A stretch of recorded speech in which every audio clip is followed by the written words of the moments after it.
RM39 classes YouTube channel में आप सभी का हार्दिक स्वागत है। साथियों, अभिनंदन है। साथियों, इस वीडियो में हम बात करेंगे कि आज सुप्रीम कोर्ट ने SC/ST आरक्षण के मामले में एक बहुत महत्वपूर्ण फैसला दिया है। और वो महत्वपूर्ण फैसला ये कि यदि लागू हो गया तो इतिहास बदलने वाला ये फैसला होगा, ऐतिहासिक फैसला होगा। तो इसके बारे में हम इसमें आपको बताएंगे कि क्या फैसला हुआ है, क्या नहीं हुआ है। तो आप वीडियो के अंत तक ज़रूर बने रहें। तो आपको समझाने का प्रयास करेंगे इसके अंदर कि क्या मामला है और कैसे इसमें आगे चीज़ें होगी। तो देखिए, SC/ST पर कोटे में कोटा मंजूर, इसमें भी क्रीमी लेयर को लागू करें, ऐसा सुप्रीम कोर्ट ने कहा है कि SC और ST में जो कैटेगरी है आरक्षण की, उसमें कोटे में कोटा मंजूर करें और इसके में भी क्रीमी लेयर को लागू करें, ऐसा निर्देश दिया है। तो ये फैसला आज आया है। तो ऐतिहासिक फैसले की चार बड़ी बातें हैं। SC/ST के आरक्षण में अब सब कैटेगरी बना सकेंगे राज्य। तो राज्यों को ये अधिकार दे दिया है सुप्रीम कोर्ट ने। तो इसमें देखिए, पहला है SC/ST में सब कैटेगरी समानता के सिद्धांत का उल्लंघन नहीं करती। SC तो जो फैसला दिया है, फैसले की चार बातें हैं जो सुप्रीम कोर्ट ने कहा है।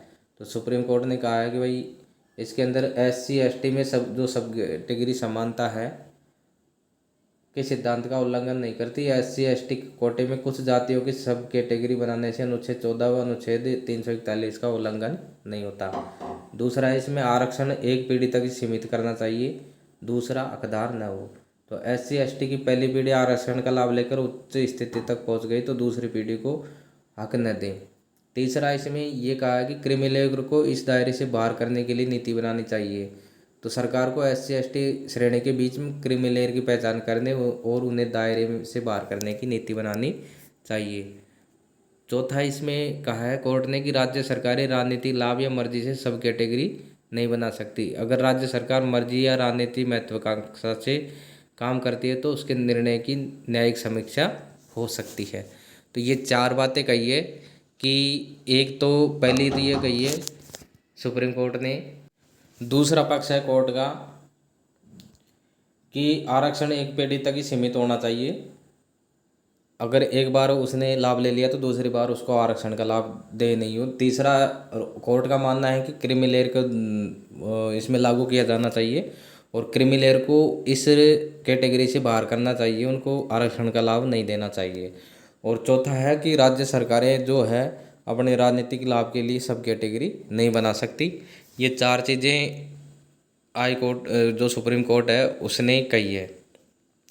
तो देखिए, SC/ST अनुसूचित जाति और जनजाति के कोटे में कोटा को लेकर सुप्रीम कोर्ट के 7 जजों की पीठ ने 6:1 के बहुमत से ऐतिहासिक फैसला सुनाया। चीफ जस्टिस जो है DY चंद्रचूड़ ने कहा कि SC/ST कैटेगरी के भीतर नई सब कैटेगरी बनाकर इसे श्रेणी में अति पिछड़ों को अलग से कोटा दे सकते हैं। यानी अब राज्य सरकारों को अधिकार होगा कि वे SC/ST वर्ग में शामिल सभी समुदायों के लिए आरक्षित कोटे में से जातियों के पिछड़ेपन के आधार पर कोटा तय करें। और वहीं जस्टिस BR गवई ने कहा कि क्रीमी लेयर को SC/ST पर भी लागू करें। बता दें कि अभी तक OBC में जो आरक्षण है उसमें सालाना 8 लाख रुपए से ऊपर कमाने वाले लोग क्रीमी लेयर के अंतर्गत आते हैं। तो इस पीठ ने 2004 में EV चित्रैया बनाम आंध्र प्रदेश के मामले में दिए फैसलों को भी रद्द कर दिया। तो उसमें कहा गया था कि राज्य सरकारें आरक्षित कोटे में सब कैटेगरी नहीं बना सकते। तो इस फैसले को भी उन्होंने रद्द कर दिया है। तो उसमें कहा गया था। तो ताज़ा फैसला पंजाब के मामले में आया। दरअसल पंजाब सरकार ने 2006 में कानून बनाया था कि राज्य में SC/ST कैटेगरी के तहत मिलने वाले आरक्षण में से 50% पहली प्राथमिकता के तहत वाल्मीकि और मजहबी सिखों को मिलेगा। इसमें पंजाब हरियाणा हाईकोर्ट में चुनौती दी गई थी और हाईकोर्ट ने 2010 में से रद्द कर दिया। इसके बाद पंजाब जो सरकार है सुप्रीम कोर्ट पहुंची थी इस मामले में। तो ये पंजाब सरकार से जुड़ा हुआ मामला है। तो इसमें देखिए कि कोटा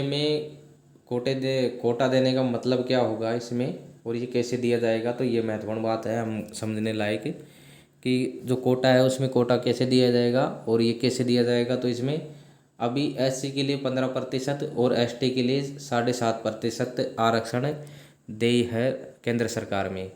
तो इस प्रकार इस दोनों कैटेगरियों के में 22.5% आरक्षण है। तो 22.5% आरक्षण में ही राज्य एससी और एसटी के उन कमज़ोर वर्गों का कोटा तय कर सकेंगे जिनका प्रतिनिधित्व बहुत कम है। यानी जो जैसे एससी कैटेगरी है तो एससी में बहुत सारे जातियां हैं, एसटी में बहुत सारी जातियां हैं। तो ये जो 22.5% जो आरक्षण है, तो सरकार इसमें से जिन जातियों की प्रतिनिधित्व कम है किसी भी सेवा में, तो उसको वो कोटा ज़्यादा दे सकती है, उसमें कोटा बना करके उनके लिए जगह आरक्षित कर सकती है। तो किस वर्ग को कितना आरक्षण देना है इसे तय करने के लिए सरकारें विशेषज्ञ चैनल बना सकती है। और ये जो पैनल है ये रिसर्च और डाटा के जरिए बताया कि कौन सा वर्ग आर्थिक और शैक्षणिक सामाजिक स्तर से कितना पिछड़ा हुआ है, तो उसके अनुसार उनको सब ये जो कोटा है इसमें कोटे के तहत आरक्षण दिया जाएगा। दूसरा इसमें प्रश्न है कि भाई कोटा फिक्स कर दिया जाएगा या फिर बार बार बदलता रहेगा। तो डेटा के आधार पर ये कोटा बदलता रहेगा, ये भी देखा जाएगा कि किसी वर्ग को 100% आरक्षण न दे दिया जाए। और राज्य को यह भी साबित करना होगा कि उन्होंने जिस वर्ग को आरक्षण दिया है वह अति ज़रूरतमंद होना चाहिए, उसके पीछे वोट बैंक की मंशा न हो। और तीसरा प्रश्न है इसे कब तक लागू किया जाएगा, तो ये राज्य पर निर्भर करता है, वे जितनी तत्परता दिखेंगी उतनी जल्दी लागू कर सकते हैं। इसके लिए विस्तृत अध्ययन, हितधारकों से बातचीत और दिशा निर्देश तैयार किए जाएंगे। फैसले के क्या जोखिम हो सकते हैं, तो पूरी संभावना कि एससी एसटी अब एक समूह नहीं रह पाएगा, इसके भीतर अलग अलग वर्ग खड़े हो जाएंगे, फिर उससे जुड़ी नई तरह की राजनीति शुरू हो सकती है। तो इसमें एक वर्ग नहीं रहेगा, ये इसमें एससी एसटी में बहुत सारे वर्ग खड़े हो जाएंगे। तो इसमें बहुत सारी राजनीति आगे जा कर के हो सकती है, राजनीति फूट हो सकती है। क्या इस फैसले से ओबीसी और सामान्य श्रेणी पर असर पड़ेगा, तो यह फैसला सिर्फ दलित और आदिवासी वर्ग के लिए है, इसमें ओबीसी और सामान्य के आरक्षण पर कोई फर्क नहीं पड़ेगा। तो ये ज़रूर हो सकता है कि ओबीसी में भी सब कैटेगरी बनाने की मांग तेज़ी से उठने लगे। तो इसमें ओबीसी और जो सामान्य है उसमें कोई फ़र्क नहीं पड़ रहा, केवल एससी और एसटी का जो आरक्षण है उसमें ही फर्क पड़ रहा है। जातीय जनगणना जरूरी होगी, क्योंकि एससी एसटी की गणना उपलब्ध है, ऐसे में ये अनिवार्य नहीं होगी। तो देखिए साथियों, सुप्रीम कोर्ट ने ये ऐतिहासिक फैसला उन याचिकाओं पर सुनाया है जिनमें कहा गया था कि अनुसूचित जाति और जनजातियों के आरक्षण का फायदा उसमें शामिल कुछ ही जातियों को मिला है और इससे कई जातियां पीछे रह गई। तो 7 जजों की संविधान बेंच ने 6 अलग अलग फैसले लिखे। बेंच में शामिल जस्टिस पंकज मित्तल ने अपने फैसले में कहा कि जिस परिवार ने एक बार आरक्षण का लाभ उठा लिया उसे अगली पीढ़ी में आरक्षण का फायदा नहीं लेना चाहिए। ऐसे परिवारों के लिए आरक्षण सिर्फ एक पीढ़ी तक सीमित होना चाहिए, यदि एक बार ले लिया दोबारा वो आरक्षण नहीं ले सकता। इस प्रकार से कोर्ट ने, इसमें देखिए जो हम इस मामले को समझते हैं कि सुप्रीम कोर्ट ने एससी रिजर्वेशन पर जो नया फैसला सुनाया है वो पूरा केस क्या है। तो कोर्ट के जो एक वकील है उनके मुताबिक पंजाब सरकार ने 2006 में एक कानून बनाया था। इस कानून के तहत सेक्शन 4(2) में कहा गया था कि सरकारी नौकरियों में 25% रिजर्वेशन अनुसूचित जातियों और 12% रिजर्वेशन अन्य पिछड़ा वर्ग को दिया जाएगा। ये पंजाब सरकार में कानून था ये। और इसी कानून के सेक्शन 4(5) में कहा गया था कि अनुसूचित जाति के लिए रिजर्व कुल सीटों में से 50% सीटों पर रिजर्वेशन वाल्मीकियों और मजहबी सिखों को दिया जाएगा। अब इसमें देखिए जो सरकारी नौकरियों में 25% रिजर्वेशन अनुसूचित जाति और 12% अन्य पिछड़ा वर्ग को दिया। अब उसमें 4(5) जो कानून सेक्शन है उसमें कहा गया है कि अनुसूचित जाति के लिए जो रिजर्व कुल आरक्षण है 25%, तो उसमें से 50% आरक्षण केवल 2 जातियां जिसमें वाल्मीकि और मजहबी सिखों को दिया जाएगा आधा।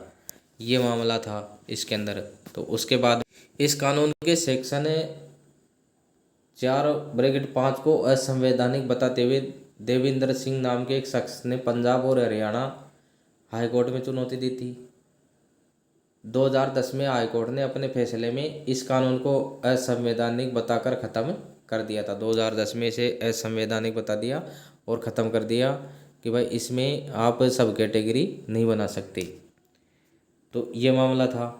अब इसी मामले में सुप्रीम कोर्ट के 7 न्यायाधीशों की संविधान पीठ ने 6:1 के आधार पर माना कि अनुसूचित जाति को उसमें शामिल जातियों के आधार पर बांटना संविधान के आर्टिकल 341 के खिलाफ नहीं है, कि इसमें जो अनुसूचित जाति को जो कैटेगरी है उसको जातियों के आधार पर बांटना सही है, ये गलत नहीं है। कोर्ट ने अपने फैसले में राज्यों के लिए ज़रूरी हिदायत भी दी और कहा कि राज्य सरकारें अपनी मर्जी से फैसला नहीं कर सकती। उसके लिए 2 शर्तें होगी। पहली तो यह होगी भाई अनुसूचित जाति के भीतर किसी एक जाति को 100% कोटा नहीं दे सकती। पहला तो यह है कि अनुसूचित जाति के भीतर कोई भी एक जाति को 100% कोटा नहीं देगी। दूसरा इसमें यह है कि अनुसूचित जाति में शामिल किसी जाति का कोटा तय करने से पहले उसकी हिस्सेदारी का पुख्ता डेटा होना चाहिए। दूसरा क्वेश्चन है भाई इसमें प्रश्न है, क्या अब ऐसी कैटेगरी में भी क्रीमी लेयर बनाकर उसमें शामिल कुछ जातियों को रिजर्वेशन से बाहर किया जा सकेगा? महत्वपूर्ण प्रश्न है कि सुप्रीम कोर्ट के वकील के मुताबिक 1990 के दशक में मंडल आयोग की रिपोर्ट के बाद ओबीसी आरक्षण में क्रीमी लेयर फार्मूले को लागू किया गया था। उसी तर्ज पर ऐसे में भी कैटेगरी में भी सुप्रीम कोर्ट ने जातियों के वर्गीकरण के लिए राज्यों को अधिकार दिए हैं और जस्टिस गवई के अनुसार इस वर्गीकरण में किसी एक सब कैटेगरी को 100% आरक्षण नहीं दिया जा सकता है। सब कैटेगरी बनाई जाएगी तो सब कैटेगरी में सब कैटेगरी को 100% आरक्षण नहीं दिया जा सकता।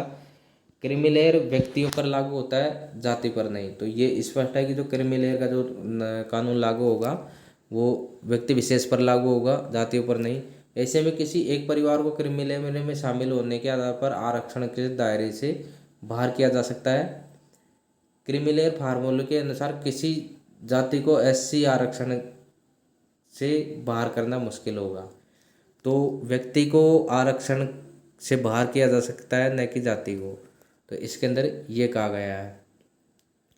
तो सुप्रीम कोर्ट के 7 में से 4 जजों ने इस मामले में अपने फैसले में लिखा कि ओबीसी की तरह एससी रिजर्वेशन में भी क्रीमी लेयर की पहचान करने के लिए फैसले ले सकती है।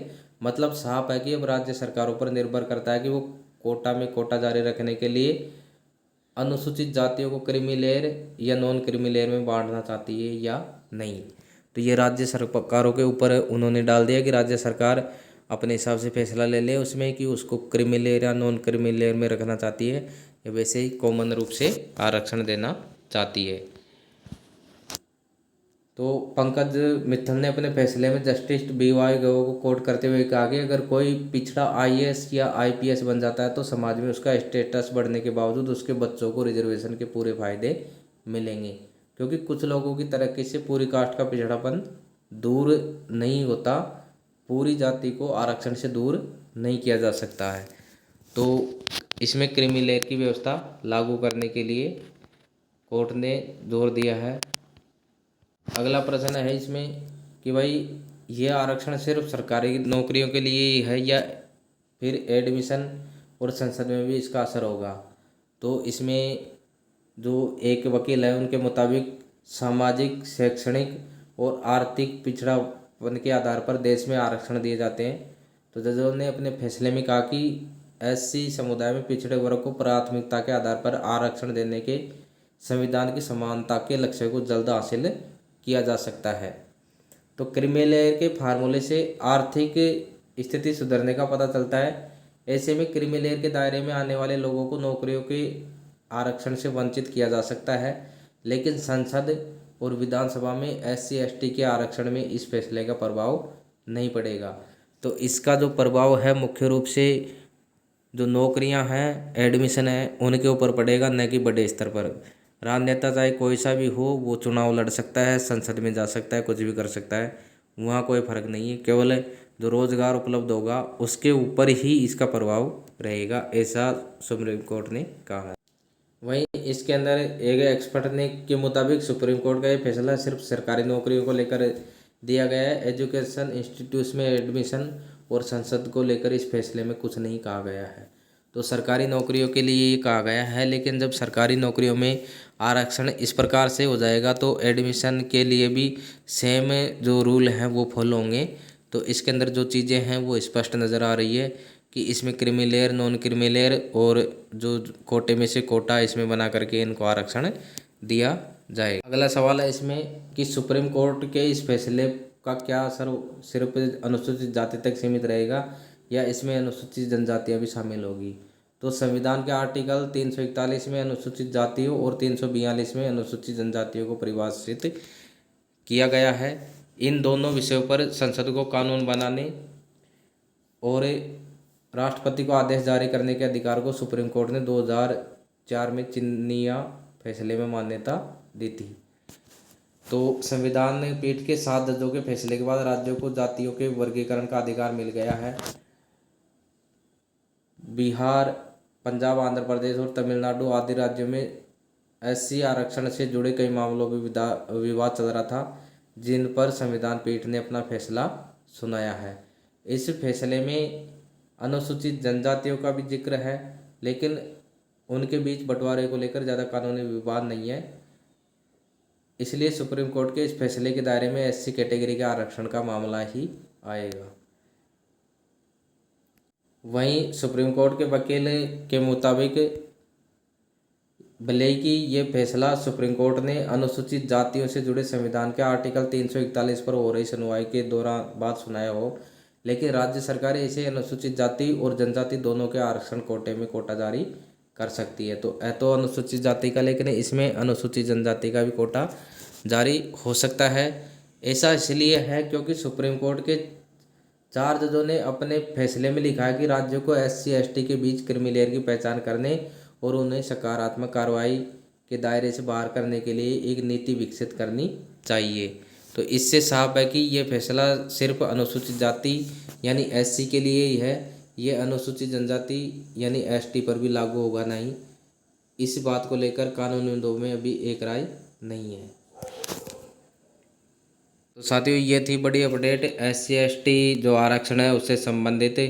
तो कोर्ट ने फैसला सुनाया है कि अब एससी एसटी जो कैटेगरी है, मूल बात इसके अंदर जो एससी और एसटी इनके जो आरक्षण है उसके अंदर फैसला है मुख्य रूप से एससी के लिए आया है, अनुसूचित जाति के लिए, लेकिन इसमें 4 जजों ने इसमें एसटी का भी जिक्र किया है यानी अनुसूचित जनजाति का भी जिक्र किया है।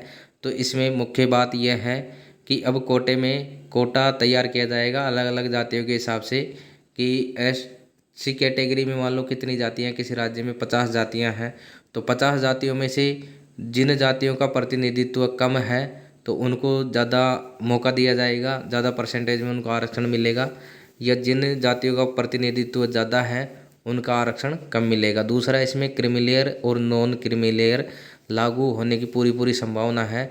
सुप्रीम कोर्ट ने तो फैसला सुना दिया है कि जो राज्य सरकारें हैं वो क्रीमी लेयर और नॉन क्रीमी लेयर व्यवस्था लागू करें और इसमें जो कैटेगरी है उसमें सब कैटेगरी बना करके और उनको प्राथमिकता से जो आरक्षण है उसी के अंदर जो सब कैटेगरी जैसे 22% 22.5% आरक्षण है एससी एसटी का, तो उसी के अंदर वो आरक्षण दे, न कि बाहर उसमें सब कैटेगरी बना करके उनको आरक्षण दिया जाए। तो ये व्यवस्था सुप्रीम कोर्ट ने अपने फैसले में बताई है। तो साथियों, ये थी बड़ी अपडेट एससी एसटी आरक्षण फैसला 2024।